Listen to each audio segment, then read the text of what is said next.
Get your free copy of the complete tutorial at www.teachucomp.com/free. To access the Help feature in Publisher, click the Microsoft Publisher Help button in the title bar.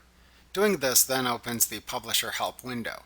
Notice that this window can be closed by simply clicking the X button in the upper right corner of the window when you are finished using the Help files. If you want to search through the Help files for a topic, simply type your search term or terms into the long white text box in the toolbar at the top of this window.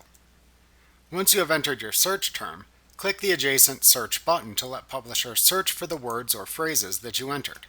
Publisher will automatically search online for help topics that match your search criteria. Any matching help topics will be displayed in the Publisher Help window as a listing of hyperlinks. Click on the name of a help topic to view its content in the Publisher Help window. To go back to the main listing of help topics, click the Back button in the toolbar at the top of the window to return to the list. You can then continue reading other topics, perform another search, or simply close the window when you are finished. Like what you see? Pick up your free copy of the complete tutorial at www.teachucomp.com/free.